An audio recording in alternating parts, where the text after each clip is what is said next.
ಇನ್ನು ಮುಂದಿನ ಸ್ಟೋರಿಗೆ ಹೋಗುವ ಮುನ್ನ ಒಂದು ಚಿಕ್ಕ ಗಾದೆ ಮಾತನ್ನು ನಿಮಗೆ ಹೇಳಲು ಬಯಸ್ತೇನೆ. ಅದೇನೆಂದರೆ, ಬೀದಿಯಲ್ಲಿ ರಸ್ತೆ ಆದರೆ ನಾಳೆ ಹೊಸ ಸೇತುವೆ ಮೂಡಿದರೆ ಕಾಂಗ್ರೆಸ್ ಹೇಳುತ್ತೆ ನಮ್ಮದೇ ಕೊಡುಗೆ, ನಾವೇ ತಂದೆವು, ನಮ್ಮಿಂದಲೇ ಬೆಳಕಿಗೆ ಬಂತು. ಅದೇ ವಿಷಯಕ್ಕೆ ಸಂಬಂಧಪಟ್ಟ ಹಾಗೆ ಬಿಜೆಪಿ ನಿಂತು ಹೇಳ್ತಾ ಇದೆ, ಇದು ನಮ್ಮ ಹೋರಾಟ ಮತ್ತು ಪ್ರಯತ್ನದ ಫಲ ಅಂತ. ಈ ವಾಕ್ಯಗಳು ಸಂಪೂರ್ಣವಾಗಿ ಇವತ್ತು ಬೀದರ್ ಜಿಲ್ಲೆಯ 3 ಗ್ರಾಮ ಪಂಚಾಯಿತಿಗಳಿಗೆ ಪಟ್ಟಣ ಪಂಚಾಯತಿನಾಗಿ ಮೇಲ್ದರ್ಜೆಗೇರಿಸಲು ರಾಜ್ಯ ಸರ್ಕಾರ ಸಚಿವ ಸಂಪುಟ ಸಭೆಯಲ್ಲಿ ನಿರ್ಧಾರ ಕೈಗೊಂಡಿರೋ ವಿಷಯಕ್ಕೂ ಇದಕ್ಕೆ ತುಂಬ ಲಿಂಕ್ ಇದೆ. ಇದೀಗ ಬೀದರ್ ಜಿಲ್ಲೆಯಲ್ಲಿ ಈ ವಿಷಯ ಬಿಜೆಪಿ ಕಾಂಗ್ರೆಸ್ನಲ್ಲಿ ಕ್ರೆಡಿಟ್ ವಾರಿಗೂ ಕೂಡ ಕಾರಣವಾಗಿದೆ. ಎರಡೂ ಪಕ್ಷಗಳ ಕಾರ್ಯಕರ್ತರ ಮಧ್ಯೆ ತೀವ್ರ ಪೈಪೋಟಿ ಮುಂದುವರೆದಿದ್ದು ಪರ ವಿರೋಧ ಚರ್ಚೆಗೆ ಕಾರಣವಾಗಿದೆ. ಬೀದರ್ ದಕ್ಷಿಣ ವಿಧಾನಸಭಾ ಕ್ಷೇತ್ರದ ವ್ಯಾಪ್ತಿಯ ಮನ್ನಹಾಕೇಳಿ ಮತ್ತು ಕಮಠಾಣ ಗ್ರಾಮ ಪಂಚಾಯಿತಿ ಹಾಗೂ ಬಸವ ಕಲ್ಯಾಣ ಕ್ಷೇತ್ರ ವ್ಯಾಪ್ತಿಯ ಹುಲಸೂರು ಗ್ರಾಮ ಪಂಚಾಯತ್ ಏನಿತ್ತು ಅದು ಪಟ್ಟಣ ಪಂಚಾಯಿತಿಯಾಗಿ ಮೇಲ್ದರ್ಜೆಗೇರಿಸಲು ಸರ್ಕಾರ ತೀರ್ಮಾನಿಸಿದೆ. ಆಯಾ ಕ್ಷೇತ್ರದ ಶಾಸಕರು ಇದರ ಕ್ರೆಡಿಟ್ ಅನ್ನ ಪಡೆಯಲು ಮುಂದಾದರೆ ಆಡಳಿತಾರೂಢ ಕಾಂಗ್ರೆಸ್ ನಾಯಕರು ತಮ್ಮ ಸತತ ಪ್ರಯತ್ನದ ಫಲದಿಂದ ಸರ್ಕಾರ ಘೋಷಣೆ ಮಾಡಿದೆ. ಈ ಬಗ್ಗೆ ವಾಟ್ಸಪ್ ಸೇರಿ ಸಾಮಾಜಿಕ ಜಾಲತಾಣಗಳಲ್ಲಿ ಈ ಚರ್ಚೆ ಜೋರಾಗಿದೆ. ತಮ್ಮ ಅವಧಿಯಲ್ಲಿ ಬೀದರ್ ಜಿಲ್ಲೆಗೆ ವಿಶೇಷ ಆದ್ಯತೆ ಕೊಡಲಾಗಿದೆ. ಬೀದರ್ ನಗರಸಭೆಯನ್ನ ಮಹಾನಗರ ಪಾಲಿಕೆಯಾಗಿ ಮೇಲ್ದರ್ಜೆಗೇರಿಸಲಾಗಿದೆ. ಹುಮ್ನಾಬಾದ್ ಪುರಸಭೆಗೆ ನಗರಸಭೆ, ಔರಾದ್ ಪಟ್ಟಣ ಪಂಚಾಯಿತಿಗೆ ಪುರಸಭೆ, ಹುಲಸೂರು, ಮನ್ನಾಕೇಳಿ, ಕಮಠಾಣ ಗ್ರಾಮ ಪಂಚಾಯಿತಿಗಳಿಗೆ ಪಟ್ಟಣ ಪಂಚಾಯಿತಿಯಾಗಿ ಮೇಲ್ದರ್ಜೆಗೇರಿಸಲು ನಿರ್ಧರಿಸಲಾಗಿದೆ ಅಂತ ಪೌರಾಡಳಿತ ಸಚಿವ ರಹೀಂ ಖಾನ್ ಹೇಳ್ತಾರೆ. ಇನ್ನು ಬಸವ ಕಲ್ಯಾಣದ ಶಾಸಕರು ಹಿಂದೆ ಹುಲಸೂರು ಗ್ರಾಮ ಪಂಚಾಯಿತಿಯನ್ನ ಪಟ್ಟಣ ಪಂಚಾಯತ್ನಾಗಿ ಮೇಲ್ದರ್ಜೆಗೇರಿಸಲು ಬೇಡಿಕೆಯನ್ನ ಮಂಡಿಸಿದ್ರು. ಆದರೆ ಹಿಂದಿನ ಅವರದೇ ಸರ್ಕಾರ ಆ ಪ್ರಸ್ತಾಪವನ್ನು ತಿರಸ್ಕರಿಸಿತ್ತು ಅಂತ ರಹೀಂ ಖಾನ್ ಹೇಳ್ತಾರೆ. ಈಗ ಕಾಂಗ್ರೆಸ್ ಸರ್ಕಾರ ಜನರ ಭಾವನೆಗಳಿಗೆ ಸ್ಪಂದಿಸಿ ಈ ಕ್ರಮ ಕೈಗೊಂಡಿದೆ ಅಂತ ರಹೀಂ ಖಾನ್ ಹೇಳಿದ್ರೆ, ಮಾಜಿ MLC ವಿಜಯ್ ಸಿಂಗ್, ಮುಖಂಡ ಧನರಾಜ್ ತಾಡಂಪಳ್ಳಿ ಅವರು ಸಹ ಮುಖ್ಯಮಂತ್ರಿ ಮೇಲೆ ಒತ್ತಡ ತಂದಿದ್ರಿಂದ ಈ ಕೆಲಸವಾಗಿದೆ ಅಂತಿದ್ದಾರೆ. ಆದರೆ ಪಟ್ಟಣದಲ್ಲಿ ಸದಾ ಬಹುತೇಕ ಬಿಜೆಪಿ ಮತ್ತು ಕಾಂಗ್ರೆಸ್ ಪಕ್ಷದ ನಾಯಕರ ಕಟೌಟ್ಗಳು ಎಲ್ಲ ಪಟ್ಟಣಗಳಲ್ಲಿ ರಾರಾಜಿಸ್ತಾ ಇದೆ.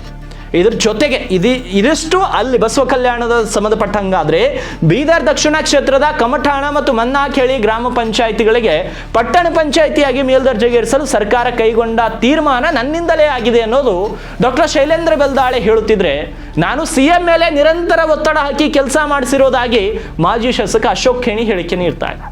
ಈ ಮಧ್ಯೆ ಯುವ ಮುಖಂಡ ಚಂದ್ರಸಿಂಗ್ ಸಹ ತಾವು ಇದಕ್ಕೆ ಸತತ ಪ್ರಯತ್ನ ಮಾಡಿರೋದಾಗಿ ಹೇಳ್ತಿದ್ದಾರೆ. ಒಟ್ಟಾರೆ ಈ ಮಹತ್ವದ ತೀರ್ಮಾನದ ಕ್ರೆಡಿಟ್ ಯಾರಿಗೆ ಸಿಗಬೇಕು ಅನ್ನೋದು ಜನರೇ ತೀರ್ಮಾನ ಮಾಡಬೇಕಿದೆ. ಯಾಕಂದ್ರೆ ಕಾಂಗ್ರೆಸ್ ಸರ್ಕಾರದ ಸಂಪುಟದಲ್ಲಿ ಗ್ರಾಮ ಪಂಚಾಯಿತಿಯನ್ನ ಪಟ್ಟಣ ಪಂಚಾಯತ್ನಾಗಿ ಮೇಲ್ದರ್ಜೆಗೇರಿಸಲು ನಿರ್ಣಯ ಕೈಗೊಂಡಿರೋದು ಗಡಿ ತಾಲೂಕು ಹುಲಸೂರು ಅಭಿವೃದ್ಧಿಯ ಪಥದತ್ತ ಸಾಗಲಿ ಅನ್ನೋದು ಈ ರಾಜ್ಯದ ಪ್ರಜ್ಞಾವಂತರ ಆಶಯ. ಯಾರು ರಸ್ತೆ ಹಾಕಿದ್ರು, ಯಾರು ಗೋಡೆ ಕಟ್ಟಿದ್ರು, ಅದಕ್ಕೆ ನಮಗೆ ಚಿಂತೆ. ನಾವು ಕೇಳೋದು ಒಂದೇ, ಇದ್ದ ಕೆಲಸ ಬೇಗ ಮುಗಿಸಿ ದೇಶವನ್ನ ಉತ್ತಮ ರೀತಿಯಲ್ಲಿ ಮುನ್ನಡೆಸಿ. ಯಾಕಂದ್ರೆ ಕೈ ಮುಗಿದು ಬಂದು ಓಟ್ ಕೇಳಿದಾಗ ನಮಗೆಲ್ಲರಿಗೂ ಅಭಯ ಕೊಡ್ತೀರಿ, ಭರವಸೆಗಳನ್ನ ಕೊಡ್ತೀರಿ. ಆಮೇಲೆ ಶುರುವಾಗುತ್ತೆ ನಿಮ್ಮ ಈ ಕ್ರೆಡಿಟ್ ಕದನ. ಆಮೇಲೆ ವೋಟರ್ಗಳನ್ನ ಮರಿತೀರಿ, ಜನರನ್ನ ಮರಿತೀರಿ. ಒಬ್ರು ಬರ್ತಾರೆ ಪ್ಲಾಸ್ಟರ್ ಅನ್ನು ಕಿತ್ತುತ್ತಾರೆ, ಮತ್ತೊಬ್ರು ಬರ್ತಾರೆ ಬಣ್ಣ ಬಳಿತಾರೆ. ಇದು ಯಾವ ನ್ಯಾಯ ದೇವ್ರೆ? ಜನರಿಗಾಗಿ ಮಾಡಿದ ಸೇವೆಗೆ ಯಾಕೆಷ್ಟು ಸ್ವಪ್ರತಿಷ್ಠೆ ಅಂತ. ನೀವ್ಯಾರು ಮನೆಯಿಂದ ತಂದು ಕೊಟ್ಟವರಲ್ಲ. ನಾವು ಕೊಡುವ ತೆರಿಗೆ ಹಣ, ದೇಶದ ಪ್ರತಿ ಪೈಸೆಯೂ ನಮ್ಮ ಶ್ರಮ. ಅದು ಅದರಿಂದ ಆದ ಕೆಲಸಕ್ಕೆ ಕಾಂಗ್ರೆಸ್ ಬಿಜೆಪಿ ನಡುವೆ ಈ ವ್ಯರ್ಥ ಜಗಳದ ಭ್ರಮೆ ಯಾಕೆ? ನಾವು ಶಂಕುಸ್ಥಾಪನೆ ಮಾಡಿದ್ವಿ ಅಂದರೆ ನಾವು ಉದ್ಘಾಟನೆ ಮಾಡಿದ್ದೀವಿ ಅಂತ ಇನ್ನೊಬ್ರು ಹೇಳ್ತಾರೆ. ಇವರಿಬ್ಬರ ನಡುವೆ ಸಿಲುಕಿ ಬಡವನಾಗ್ತಾ ಇದ್ದಾನೆ. ದೀಪ ಹಚ್ಚಿದ ಕೈಗಳಿಗಿಂತ ಬೆಳಕು ಕಂಡ ಕಣ್ಣೇ ಪ್ರಮುಖ. ಈ ಸ್ವಾರ್ಥವನ್ನ ಬಿಟ್ಟು ಬೀದರ್ ಜಿಲ್ಲೆಯ ರಾಜಕಾರಣಿಗಳು ಒಳ್ಳೆಯ ಕೆಲಸವನ್ನ ಮಾಡಿದ್ರೆ ಅದು ದೇಶದ ಉತ್ತಮ ವೇಗಕ್ಕೂ ಕೂಡ ಬೂಸ್ಟರ್ ಸಿಗುತ್ತೆ, ಜಿಲ್ಲೆಗೂ ಕೂಡ ಒಳ್ಳೆಯದಾಗುತ್ತೆ. ಈ ಕ್ರೆಡಿಟ್ ವಾರನ್ನ ಬಿಟ್ಟಾಗ ಮಾತ್ರ ಬೀದರ್ ಜಿಲ್ಲೆ ರಾಜ್ಯದಲ್ಲಿ ನಂಬರ್ 1 ಆಗ್ಲಿಕ್ಕೆ ಸಾಧ್ಯವಾಗುತ್ತೆ. ಇವರು ಉದ್ಘಾಟನೆ ಮಾಡ್ತಾರೆ, ಅವ್ರು ಗುದ್ಲಿ ಪೂಜೆ ಮಾಡ್ತಾರೆ, ನಾನು ಮಾಡಿದ್ದಂತ ಇನ್ನೊಬ್ರು ಹೇಳ್ತಾರೆ. ಇದನ್ನೆಲ್ಲ ಬಿಟ್ಕೊಡಿ. ನೀವು ರಾಜಕಾರಣಿಗಳು ಎಲ್ಲರೂ ಕೂಡ ಸಮಾಜ ಸೇವೆಯನ್ನ ಮಾಡ್ತೀರಿ ಅಂತ ರಾಜಕಾರಣಕ್ಕೆ ಬಂದಿದ್ದು ನಿಮ್ಮ ಸ್ವಪ್ರತಿಷ್ಠೆಗಾಗಿ ಅಲ್ಲ. ಅದಕ್ಕಾಗಿ ಈಗಲಾದರೂ ಜಿಲ್ಲೆಯ ಜನರ ಬಗ್ಗೆ ಕಾಳಜಿ ವಹಿಸುವುದು ಒಳಿತು.